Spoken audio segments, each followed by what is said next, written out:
Hello everyone, welcome to new video. आप देख रहे हो मेरी हैंड राइटिंग कितनी गंदी है। अरे मैंने छोटा सा इमोजी बनाया है। चलो। आ, तो बात यह है कि कई लोग मेरे से कह रहे थे कि भाई आप ऑप्शंस ट्रेडिंग क्यों नहीं करते। ईटीएफ वाला जो सिस्टम है, जो ईटीएफ शॉप है, ये तो बहुत स्लो है। इसमें पैसा बनेगा कि नहीं बनेगा, कितना टाइम लगता है, 15 दिन लगते हैं, 20 दिन लगते हैं, 1 महीने लगते हैं, 6 महीने लगते हैं, साल भर लगते हैं। तो यार बहुत सारे सवाल मेरे से कमेंट सेक्शन में पूछा जा रहा था। और पता नहीं मेरे को ये नहीं समझ आता कि लोगों को इतनी जल्दी क्या है। हर चीज़ में इतना जल्दी क्या है, कहाँ जाना है, क्या करना है। हमारे लिए सबसे इम्पोर्टेंट होती है सेफ्टी। अगर पैसों की सेफ्टी ही नहीं है, आप अगर ऑप्शंस ट्रेडिंग करते हो, आप फॉरेक्स में जाते हो, आप 10 चीज़ें करते हो, स्टॉक्स में करते हो, लेकिन अगर हमारे पैसों की सेफ्टी ही नहीं है, हमारा फंड अगर गुम हो जाए, ख़त्म हो जाए ये सब काम कर करके, तो फिर आप क्या करोगे? आपके पास कुछ भी नहीं बचेगा। हुँ?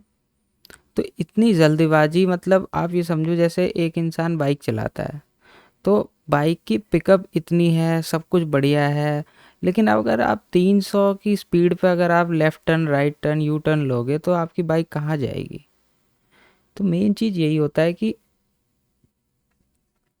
जो ईटीएफ होते हैं, ईटीएफ ईटीएफ जो होते हैं, ये पूरा एक्सचेंज का जो हमारा जो फॉर एग्जांपल मान लो 1, 2, 3, 4 स्टॉक्स है हमारे पास, ठीक है। इसका नाम रखते हैं ए, इसका नाम रखते हैं बी, सी, डी। अब कोई स्टॉक इसमें से ऊपर जा रहा है, कोई ऐसे चल रहा है, कोई नीचे की तरफ आ रहा है, कोई ऐसे ऐसे ऐसे ऐसे चल रहा है, ठीक है। तो जो ईटीएफ होता है, जो ईटीएफ वाला होता है, जो मेन इंडेक्स होता है, वो इन सब का एक काइंड ऑफ एवरेज होता है। अगर कोई ज़्यादा ऊपर जा रहा है तो भी ये बहुत ऊपर नहीं जाएगा, कोई साइडवेज है तो भी ये बिल्कुल नीचे नहीं जाएगा, कोई नीचे जा रहा है तो बिल्कुल नीचे ज़मीन में घुस नहीं जाएगा। ये एवरेज होता है।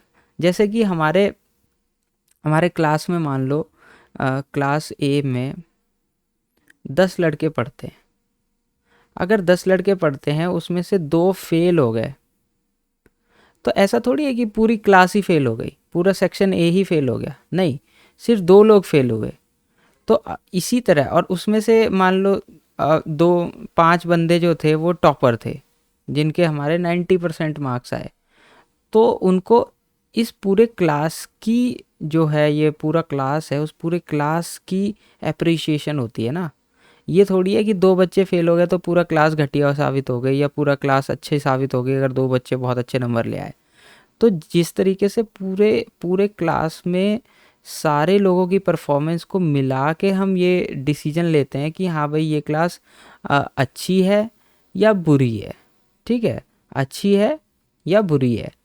लेकिन होता क्या है कि स्टॉक्स, अगर आप पर्टिकुलर स्टॉक्स में जाओ तो वो स्टॉक अगर नीचे जा रहा है और नीचे जा रहा है और नीचे जा रहा है, आपने यहाँ पे एवरेजिंग करी, यहाँ पे एवरेजिंग करी, यहाँ पे एवरेजिंग करी, भाई एक समय ऐसा आता है कि स्टॉक्स नीचे जा कर के ज़ीरो हो जाते हैं। नोकिया, कोडैक, कितने सारे स्टॉक्स ऐसे हैं जो नीचे, जो कभी यहाँ पर थे और आज उनका नाम व निशान नहीं है। तो आप किस पे भरोसा करोगे? किसी पे नहीं कर सकते। वहीं पे अगर आप इंडेक्स को देखो तो इंडेक्स जाता है ऊपर, नीचे जाता है, ऊपर जाता है, फिर हल्का नीचे जाता है, ऊपर जाता है, नीचे। अगर आप ओवरऑल परफॉर्मेंस देखो तो वो ऊपर ही जा रहा होता है। तो मेरे हिसाब से अगर आप ईटीएफ में, ई टी एफ, अगर इसमें आप पैसे लगाओगे तो आपका पैसा सेफ रहेगा कुछ हद तक। कुछ हद तक, इसमें भी फुल गारंटी नहीं है, कुछ हद तक सेफ रहेगा।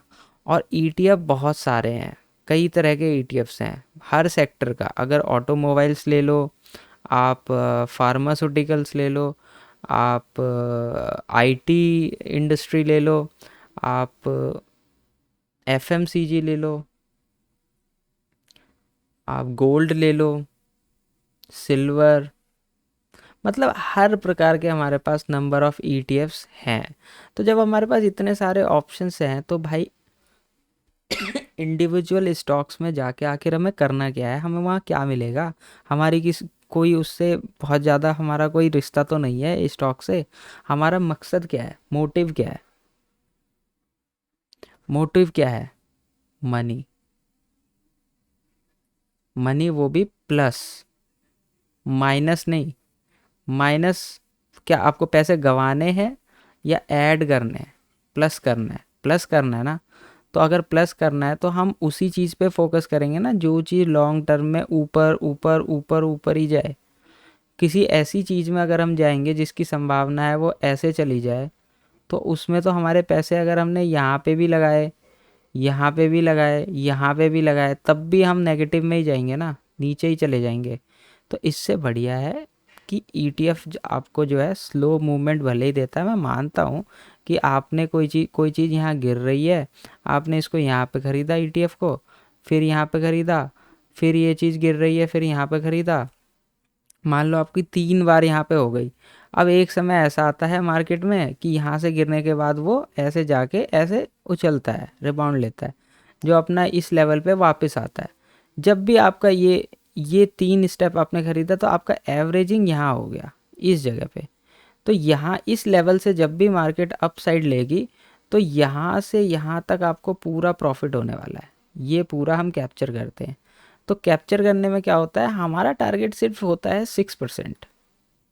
6% एक गोल्डन परसेंटेज है जो कि आराम से आपको बुक हो जाता है। आप चाहे तो 7% बुक कर लो, क्या दिक्कत है, आप 8% बुक कर लो, अरे मौका मिले तो 10% भी कर लो, कौन जानता है, कोई चीज़ अगर ऊपर चढ़ रही है आपको विश्वास है तो आप 10% कर लो ना। लेकिन ये नहीं कि हम मिस कर दें, हम 6% पे गए, अब कोई चीज़ यहाँ 6% पे आई फिर नीचे चली गई।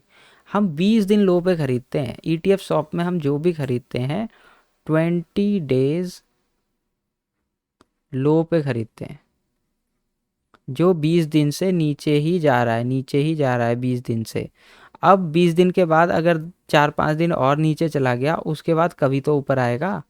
ऐसा थोड़ी है कि सारे सेक्टर एक ही बार में ज़मीन में घुस जाएंगे, ऐसा नहीं होता। कभी तो ऊपर आएगा। जब भी वो हमने यहाँ ख़रीदा, यहाँ ख़रीदा, यहाँ ख़रीदा, यहाँ ख़रीदा, जब वो यहाँ से वापस ऊपर आया तो हमारा एवरेज प्राइस यहाँ तक आ चुका था, ये हमारा एवरेज प्राइस हो गया। अब यहाँ से जब भी ये ऊपर ज़रा सा भी जाएगा तो यहाँ से जो ये कट होगा हमारा 6% का, वो हम लेकर के एग्ज़िट हो जाएंगे। 6% या 7%, जो भी आप कट लेना चाहो वो लेकर के एग्ज़िट हो जाओ, ख़त्म कहानी। इसमें क्या दिमाग लगाना है भाई, इसमें ज़्यादा कुछ भी नहीं सोचना। हम जितना ज़्यादा सोचेंगे, जितनी ज़्यादा हम ओवर थिंकिंग करेंगे, हमारे लिए चीज़ें और भी कॉम्प्लेक्स होता जाएगा। इससे बेहतर है कि एक बार 2:30 पे 30 PM पे अपनी घड़ी में एक अलार्म लगा दें, और अलार्म लगा के कुछ नहीं करना है, शीट को ओपन किया, जो भी यहाँ पे हमारा टॉप पे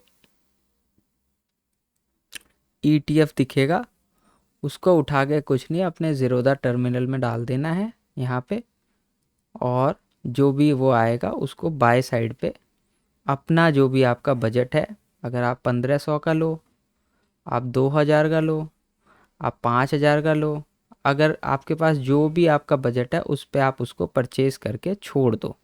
आपने यहाँ पे परचेज़ किया, आपने यहाँ पे ख़रीदा, ये ऐसे है मान लो, यहाँ पे ख़रीदा, यहाँ पे ख़रीदा, यहाँ पे ख़रीदा, ठीक है। 20 दिन पहले, ये 20 डेज़ तो वो पहले ही ट्रैवल कर चुका है। अब ऐसा थोड़ी है कि साल भर वो नीचे ही चलता जाएगा, ऐसा नहीं होता है। ईटीएफ्स के सेक्टर्स होते हैं और कुछ सेक्टर्स कभी रैली करते हैं, कभी कुछ सेक्टर नीचे जा रहे होते हैं। तो इसी हिसाब से जो सेक्टर नीचे जा रहा है हम उसे परचेज़ करते रहते हैं, और जब वो सेक्टर फिर घूम फिर के ऊपर जाएगा या इस सेक्टर से इस सेक्टर में पैसे आएंगे तो डेफिनेटली वो हमें फ़ायदा देगा। और हमारा टारगेट ज़्यादा नहीं रखना है भाई। ज़्यादा टारगेट रखोगे, अगर आप चाहोगे कि मैं 10,000 रुपये से 5,000 कमा लूँ, ये बहुत डिफ़िकल्ट है, ये एक दिन में नहीं होता। आपको क्या लगता है 10,000 से 5,000 मतलब एक बार आपने ट्रेड किया और आपके पास 15,000 हो गए? ऐसा होता है क्या? ऐसा नहीं होता सर। आप अगर दुकान भी खोलते हो ना, तो दुकान खोलने के बाद कम से कम आप उसमें 10 लाख रुपए लगाते हो। 10 लाख लगाने के बाद आपको डेली आमदनी कितनी होती है? 2 हजार, 3 हजार। तो 10 लाख लगा के जब कोई 2 हजार 3 हजार में खुश है, तो पता नहीं स्टॉक मार्केट में आने के बाद लोगों को 10 हजार लगाने के बाद पता नहीं 5 हजार रुपये क्यों चाहिए भाई। आप अगर यहाँ पे 10 लाख लगाओगे ना, तो ये आपको 5 हजार नहीं, ये आपको 50 हजार कमा के देगा। 2 हजार नहीं, 50 हजार कमा के देगा। स्टॉक मार्केट ऐसी चीज़ है, लेकिन आप पेशेंस से रखो ना। आपके पास अगर 50 लाख रुपए हैं, तो आप ईटीएफ में भी इन्वेस्टमेंट करोगे। ईटीएफ में अगर डेली आपका कितना हो जाएगा इन्वेस्टमेंट, लगभग अगर 50 लाख है टारगेट, तो आपका अच्छा खासा इन्वेस्टमेंट हो जाएगा। और आप देखोगे तो आपको महीने के एंड में या किसी भी साइकिल के एंड में 50 लाख का 6% अगर निकालोगे तो कितना बैठेगा? अच्छा खासा मनी बैठता है सर। इसलिए ज़्यादा हमें लालच नहीं करना है, और हमें प्रॉफिट समय से बुक करना है। और डिसिप्लिन, डिसिप्लिन सबसे इम्पॉर्टेंट है। जो बंदा डिसिप्लिन ट्रेडिंग में फॉलो नहीं कर सकता, उसके लिए लाइफ बहुत डिफ़िकल्ट हो जाती है। इसलिए मैं रोज़ थोड़ा थोड़ा अपडेट देता रहता हूँ। और हम स्लो चलेंगे बट जीतेंगे। ठीक है, स्लो चलेंगे बट जीतेंगे। कछुए वाला, टर्टल टर्टल वाला हम फॉर्मूला यूज़ करेंगे। हमें खरगोश नहीं बनना, हम ऑप्शंस में नहीं जाएंगे। अगर हम ऑप्शंस करेंगे भी तो 1 लॉट, इससे ज़्यादा नहीं। क्योंकि हमारे पास रिस्क लेने के लिए इतना कैपिटल नहीं है। हमारे पास 50 हजार है, 50K। किसी के पास 10 हजार है, 10 हजार है। किसी के पास 30 हजार है। भाई 30 हजार में आप क्या कमा लोगे? क्या ले लोगे मार्केट से? अगर अगर 50 हजार, 30 हजार में आपको हर 3 से 10 दिन में, या 10 से 15 दिन में, अगर आपको 1 हजार रुपये मिल जाता है, 2 हजार मिल जाता है, 3 हजार मिल जाता है, तो क्या समस्या है? आप इसमें एक जीरो लगा दो ना, 3 लाख पे काम करो। यहाँ पे एक जीरो लगा दो, 10 हजार, 20 हजार, 30 हजार ये मिलने लग जाएगा। आप आप यहाँ पे जीरो लगाओगे, आपका इधर भी जीरो लग जाएगा। पर आप पहले 30 हजार से, 30K से 300 रुपये निकालना सीखो। जब 30K से 300 रुपये निकलने लग जाएंगे ना, तो 300K से 3 हजार रुपये निकलने लग जाएंगे। और 30 लाख अगर लगाओगे तो 30 हजार रुपये निकलने लग जाएंगे। और यहाँ पे ऐसा ही होता है। आपकी कैपिटल जितनी बड़ी होती है, आपको उतना ही ज़्यादा प्रॉफिट होता है। बस होना क्या चाहिए, जो सबसे इम्पोर्टेंट चीज़ होती है वो है प्रैक्टिस। प्रैक्टिस और नॉलेज। अगर आपने प्रैक्टिस नहीं की है, नॉलेज नहीं है, तो भाई कुछ नहीं हो सकता, बहुत सब दिक्कत हो जाएगी। अगर आपके पास प्रैक्टिस है, नॉलेज है, ऑल गुड। सब सब मार्केट खुद आपके चरणों में पैसे दे के जाएगी। इसलिए सिंपल सी बात है, ज़्यादा बुद्धि नहीं लगानी है। ETF सॉफ्ट जो है, ETF शॉप मेथड सबसे बेस्ट है, सेफ है। सबसे अच्छी बात है, सेफ है। और कैपिटल लूज़ नहीं होता, लॉस नहीं करना है, नो लॉस। आप देखोगे, आपको मैंने कितनी बार अपनी पिछली वो दिखाई है ना, ज़ीरोधा की पूरी वो कैलेंडर दिखाया, उसमें ग्रीन निशान है सारे। ग्रीन मतलब मनी आया है, गया नहीं है, सिर्फ आया है पैसे। तो आप वही काम करो जिसमें पैसे आए। हम लोग बड़ी मेहनत से पैसा कमाते हैं भाई। मेहनत के पैसे को हम मार्केट को ऐसे नहीं दे सकते। इसलिए तसल्ली रख के शांति से काम करना है। और धीरे धीरे step by step, step by, लिखना भी नहीं आता है यार मुझे तो ढंग से, स्टेप बाय स्टेप आगे बढ़ना है, ठीक है। तो आगे और भी बात करेंगे, ये बस मैंने एक वीडियो बनाई जो कि बहुत सारे मेरे पास कमेंट्स आ रहे थे लोगों के, कह रहे थे कि आप ये क्यों नहीं करते, आप वो क्यों नहीं करते, और आप 5 गुना क्यों नहीं कर लेते। अब मेरे पास ऐसे तरीके हैं जिससे कि हम 5 गुना प्रॉफिट ले सकते हैं। वो भी कर सकते हैं, देखो बहुत सारे तरीके हैं, मैं कह रहा हूँ ना मार्केट में 100 तरीके हैं। आप 100 के 100 को ट्राई करने चलोगे तो आपका समय भी चला जाएगा और हाथ में कुछ नहीं लगेगा। इसलिए पहले एक चीज़ पे हम अपना सॉलिड वो नॉलेज बेस और सॉलिड इसमें प्रैक्टिस कर लेते हैं, फिर एक चीज़ की हम 200 चीज़ करेंगे। हम 100 तरह की, जब हमारे पास पैसे होंगे ना तो हम 10,000 रुपये कहीं भी लगा करके ट्राई कर सकते हैं। अब हमारे पास है ही 10,000 रुपये, तो इससे भाई कम से कम 100 रुपये निकालना सीखो ना। 100 रुपये निकालने में क्या तकलीफ हो रही है, क्या ये 100 रुपये मायने नहीं रखते हमारे लिए? 100 रुपये मायने रखते हैं भाई। अगर 100 को ही हम 100 बार मल्टीप्लाई कर लें ना तो 1,000 रुपये हो जाता है, सॉरी 10,000 रुपये हो जाते हैं। तो 100 की पावर को अंडर एस्टिमेट नहीं करना चाहिए, 100 रुपये बहुत इंपॉर्टेंट होते हैं, ठीक है। तो आगे हम और बातें करेंगे, तब तक के लिए थैंक यू वेरी मच। और आराम से हम मार्केट में धीरे धीरे आगे बढ़ेंगे, हमें कोई जल्दबाजी नहीं है, ठीक है। ओके।